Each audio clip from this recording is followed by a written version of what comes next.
because I rushed you. Yes, I know I rushed you. Hello, welcome to Owlbutcast, which is a bit of an exciting Owlbutcast today. Because, well, maybe not for you, but it is for us, because 20 minutes ago we were going to do something totally different. No, well, you weren't here, so I couldn't tell you. Now you know. Basically, the reason I'm doing it, the reason we're going to do Owlbutcast about this subject is because it is a rather good example of how the United Kingdom is governed. And it will be on television tonight. So I'm actually going to try and upload this one about 5 o'clock, 5:30, so you can watch it on watch what's happening on the news. But what it is that there are three parts to the way the country is governed. There is the executive, which is made up of the Crown, the monarch, and the cabinet, the government of the governing party. Monarch doesn't have much to do with it, apart from signing various acts that become law. The judiciary are the judges, and they are the people who make sure that these laws are carried out. And then there's the legislature, which is made up of the House of Commons and the Houses, not the Houses, the House of Lords. Now, the House of Commons, as you know, 650 MPs, all elected by you. Well, not by you, but by us. And not by you either, no. All right, by me. Not on my own. There's about 50 million other people who have a say. But anyway, that's that. The House of Lords is different because there are no elected people in the House of Lords. The House of Lords is made up of, well, it's in two parts. There's the Lords Spiritual, which I think is about 25 archbishops or bishops. Because we're doing this without any notes, you can check the numbers. They're called the Lords Spiritual. And then there's the Lords Temporal, who are life peers. Or being created peers. Now, because they're not elected, they are very much the second chamber. The House of Commons are the people who debate the bills that the governments introduce. And if they approve the bills, they become an act, and that's where the Crown comes into it, because they sign it and then it is law. Sometimes, and it happens, sometimes the Houses of Lords, or the House of Lords, don't agree with a bill that's come before them. Now, the House of Lords is made up of some Conservative peers, obviously there's the 25 bishops, some Conservative peers, some Labour peers, some Liberal Democrat peers, but there are an awful lot of people there who are known as crossbenchers. No, they're not annoyed. Why did I say they were cross? Because that means that they're not affiliated to, they're not connected to any one party. They're individuals, basically. And so they vote when it comes to voting any way they like. There's no party that says, well, we would want you to vote this way. And the reason it's all come to a head, come to a crisis, or whatever it's like to call, is over the bill that the government is trying to introduce so that it can actually send some asylum seekers, illegal asylum seekers, to Rwanda. Rather than keeping them in this country, if they're found to be illegal immigrants, and we did a whole thing about migrants way back, and you can find it in the archives of Owlbutcast. Yeah, we do a lot of good stuff. Don't worry about it. But basically, the government want to send illegal immigrants to another country where their immigration details will be processed, and either they can stay in that country or they'll be sent back to their own country. Now, they've already passed a bill that says they can do that, but one of the problems was that the judiciary, the judges, ruled in November of last year that the scheme was unlawful because the asylum seekers were at risk in Rwanda. Rwanda was not a safe country.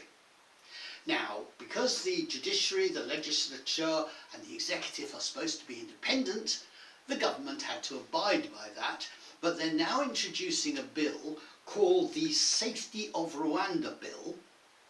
And the idea of that is that it says basically Rwanda is safe. So that is what has been going backwards and forwards between the House of Commons and the House of Lords over the last 4 or 5 months. House of Commons approved it, the Conservative Party who introduced it, Rishi Sunak who introduced it, has a majority, so that was passed. It then went to the House of Lords and they said, no, we don't like this. We'd like these changes made. And they sent it back to the House of Commons, and the House of Commons said, no, sorry, don't agree with your changes, have another look. So the House of Lords had another look, and they said, no, we like these changes. So, and they passed it back to the House of Commons. Basically, I think I have heard it called by the experts, the people who know what they're talking about. Oh, sorry, will be exciting. We know what we're talking about. But other experts, it's called parliamentary ping pong. Because basically it goes from one house to the other house and back again and back again. The House of Lords cannot actually stop any bill, but they can delay them. And if you go to our website in 1909, well, don't go to it in 1909 because you'd have to travel backwards, like in Back to the Future or something. But if you go to the page about 1909, you will discover that there was a Liberal government then, and the Chancellor David Lloyd George wanted to introduce a budget. And the House of Lords didn't like it, so they said no. And again, it went back and forth and back and forth, and eventually it was passed. Lloyd George made a memorable comment that the House of Lords was, I think he said something like, 500 men chosen at random from the ranks of the unemployed. He wasn't very friendly with them, shall we say, because they were stopping what he was trying to introduce. But it's happening again now. And tonight, or this morning rather, the Prime Minister, Rishi Sunak, while I was out shopping, without telling me first, disgusting indeed, without telling me first, had a press conference. And at the press conference he said, this bill is going to pass tonight. Whatever happens. In fact, he said no ifs, no buts, it'll pass. And the Houses of Parliament will sit for however long it takes for it all to be agreed. And they'll keep voting on it, I assume, both in the Lords, both in the House of Commons. The Prime Minister rather iffily, and butterly possibly, but definitely iffily, said the whole delay was caused by the Labour Party. That's not true. Yes, they're voting against it in the House of Commons, but that doesn't make any difference. He has a majority. It is not, if the Labour peers on their own voted against this bill, it would still be passed. But it's the crossbenchers, those independent MPs, peers, sorry, not MPs, those independent peers, who are also voting against it, and that's why it's not going through. Now I think if you put the news on tonight at 6 o'clock or 7 o'clock or 7:30, I don't know how long this will go on, you may well hear this story. It's, in a way, it's history happening. It happens before it's happened over other things. As I said, it happened in 1909, and they introduced a bill after that which severely limited the powers of the House of Lords. Funnily enough, the House of Lords didn't really want to approve that, but the King at the time, who was... yeah, I should do that. The King at the time was George V. George V. And he actually threatened, wouldn't get away with it now, but he actually threatened that he would introduce a whole load of Liberal peers to the House of Lords, and then it would get passed. So the other peers actually then decided that maybe they should agree to it.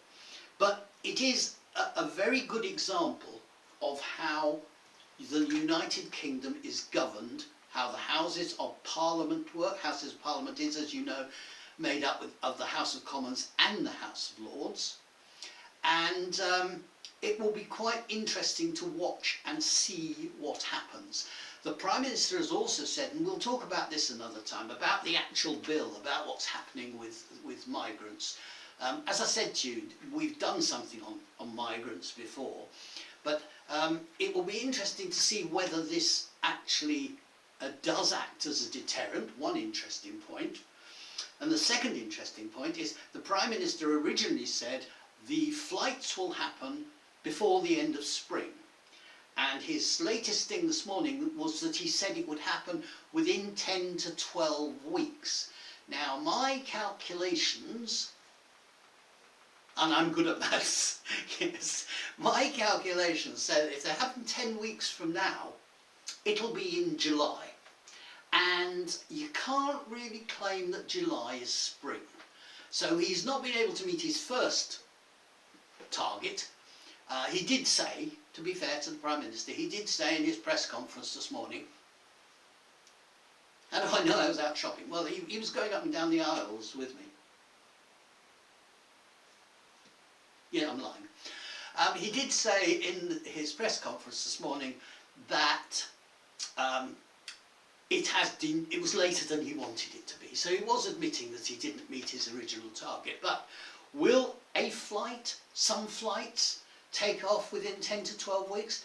Another thing that we need to watch if we want to see what's happening. So there you are. You have just had an almost completely ad-lib podcast, but I think it would be interesting for you to know what's going on. It's, as I say, I think I said, and I don't remember because I haven't got notes, I think I said it, or I thought it anyway, it is history happening. And if it doesn't, I mean, what happens then? I don't know.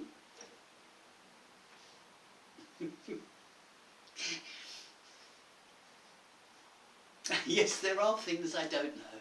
Not much. Will it happen? Will they agree? I think the delay that the House of Lords can put on something is 2 years. Unless it's a finance matter, in which case I'm not quite sure what it is, but it's something slightly different. But anyway, that's what's going to happen. The judiciary have already said that they could not define that Rwanda was a safe place. They said therefore the bill was unlawful. So this is why the Conservatives have introduced this new bill which says that Rwanda is safe, slightly overruling the judiciary, but and the judiciary are basically, if I didn't say so, they're judges. The Lord Chief Justice, who isn't the Lord Chief Justice, he's the Lady Chief Justice, and she is also in the House of Lords, and her name is Baroness Carr. Check it out. Of somewhere on the hill. Walton on the Hill? Oh, I don't know, I don't remember. Anyway, she is the Lady Chief Justice. So she's in charge of the judiciary. And just by way of an aside, another member of the judiciary is the Master of the Rolls. And the current Master of the Rolls went to the same school as me. I just thought I'd mention that.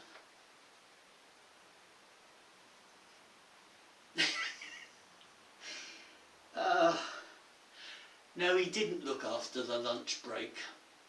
Not those sort of roles.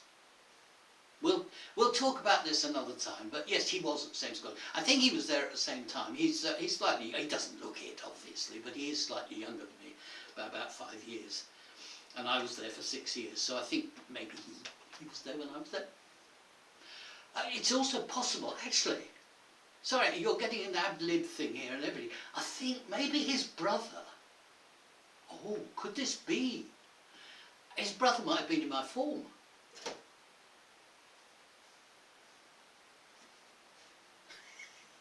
No, I'm not famous. Anyway, that's Owlbutcast. That's what you need to think about and look for tonight on television or tomorrow on the news sites, whatever. What is going to happen with the Safety of Rwanda bill?